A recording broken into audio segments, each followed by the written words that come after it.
1, 2, 3, Révélation, Saint-Michel en information. Bonjour et bienvenue sur la radio du Collège Saint-Michel.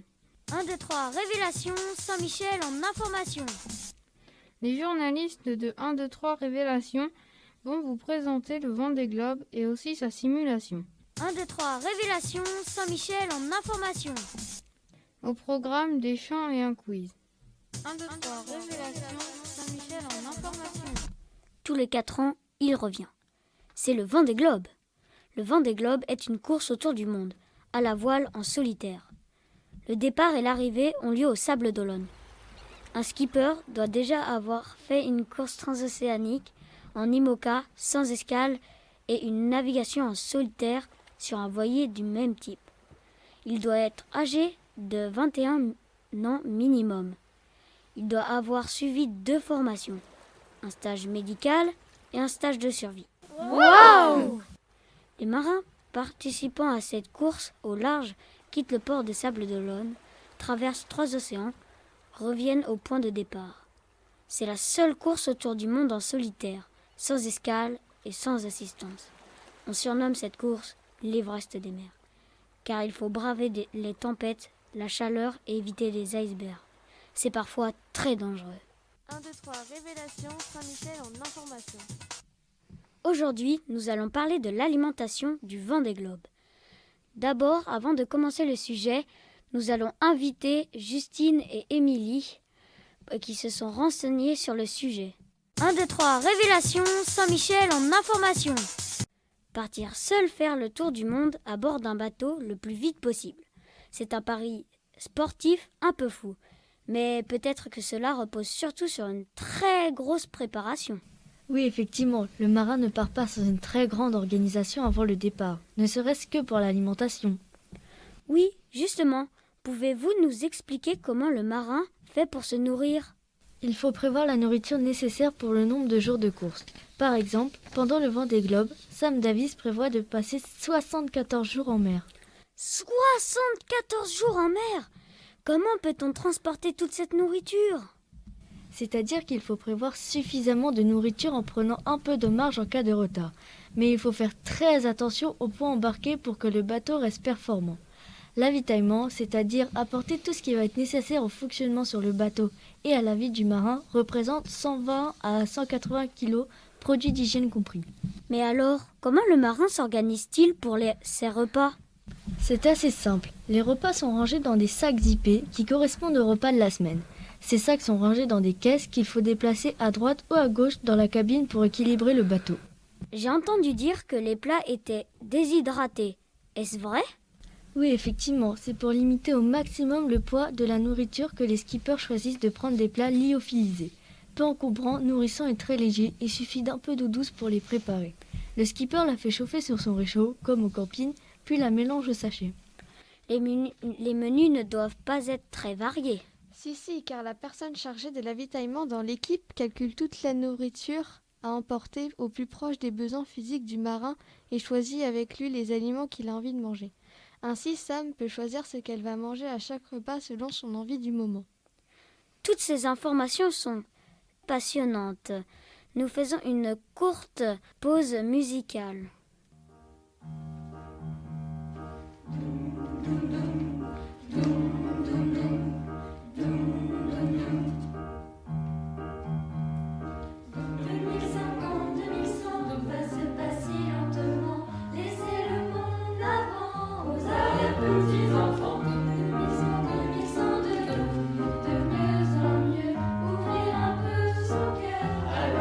À tout à l'heure.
Merci d'être resté avec nous. Nous venons d'écouter un morceau de musique de l'option Chant choral. Le titre est 2050-2100 du groupe français Trio. Mais revenons sur nos navigateurs. Nous parlions de l'alimentation. 1, 2, 3, révélation, Saint-Michel en information. En mer, les marins doivent manger davantage pour compenser leur consommation énergétique. On estime que la dépense énergétique quotidienne nécessaire à un marin solitaire du Vendée Globe est en moyenne 2 fois supérieure à un adulte à terre. 2 fois supérieur à un adulte à terre. Oui, et pour éviter une perte de poids importante, il faut veiller à la qualité nutritionnelle des plats emportés. On prévoit des plats moins lourds à manger quand il fait chaud et plus salés, car on transpire et on perd du sel. Et des plats un peu plus consistants quand il fait froid. Les marins mangent toujours à la même heure? Sam fait 3 repas par jour comme à terre, plus des petites collations. Elle dit « Ce n'est pas possible, comme à terre, de sauter un repas si tu n'as pas envie de manger, car c'est une mise en danger. Par contre, les heures de repas ne sont pas fixes, car c'est l'activité du bateau qui dicte les horaires pendant une course. Sam ne part jamais sans quelques gourmandises. Ses chocolats, bonbons, pâtes de fruits et noisettes, toutes ces petites douceurs faciles à grignoter. Les marins peuvent-ils utiliser l'eau de mer pour s'alimenter et se laver? À cause de sa forte concentration en sel, l'eau de mer n'est pas potable. La boire provoquerait l'accélération de la déshydratation du corps. Et alors, ils emmènent toute l'eau potable avec eux? Non, heureusement. Il est possible de traiter l'eau de mer pour en retirer le sel et la rendre potable grâce à un désalinisateur. Les skippers emportent avec eux 2 désalinisateurs pour subvenir à leurs besoins en eau pendant la course. Le désalinisateur utilise un principe chimique pour filtrer le sel et l'eau de mer. Celui du bateau Initiative Cœur fournit 5 litres d'eau potable en une seule heure. C'est suffisant pour la consommation d'un skipper pour boire, se laver. Merci de nous avoir écoutés. Nous avons préparé cette émission grâce au blog du bateau Initiative Cœur. 1, 2, 3, révélation, Saint-Michel en information. Maintenant, nous allons aborder un sujet d'un jeu vidéo qui s'appelle Virtual Regatta. Virtual Regatta est le jeu de simulation du Vendée Globe dont le but est le même que dans la réalité. Arriver en premier. C'est un jeu gratuit en ligne où sont déjà inscrits plus de 900 000 personnes. Vous pourrez choisir votre style de bateau, mais aussi l'équiper.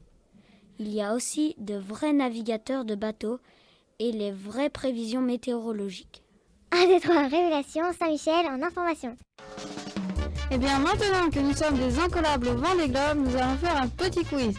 Nous allons inviter Lali. Bonjour Lali. Bonjour Simon. Alors, quel est le nom le plus précis du voilier du Vendée Globe? Imoca. Oui, c'est très bien. Combien y a-t-il de skippers dans le Vendée Globe? 35 je crois. Pas du tout, il y en a 33. Comment s'appelle le simulateur du Vendée Globe? Vendéeglobe.fr. Pas du tout, c'est Virtual Regatta. Combien y a-t-il d'océans dans le monde? 5. Oui, citez-les. Océan Indien, Océan Pacifique, Océan Atlantique, Océan glacial Antarctique, Océan glacial Arctique. Très bien. Quelle est la ligne imaginaire qui sépare le globe en 2 parties? Le cancer. Pas du tout, c'est l'équateur. Ce quiz est terminé. 1, 2, 3, révélation, Saint-Michel en information. Avant de nous quitter sur le chant de Noël réalisé par les élèves du collège, nous allons vous expliquer cette option. Elle consiste en 1 heure de répétition de chant par semaine, le mardi de 13h à 13h50, en salle de musique. Cette année, le répertoire est objectif-terre du projet Collège Ensemble.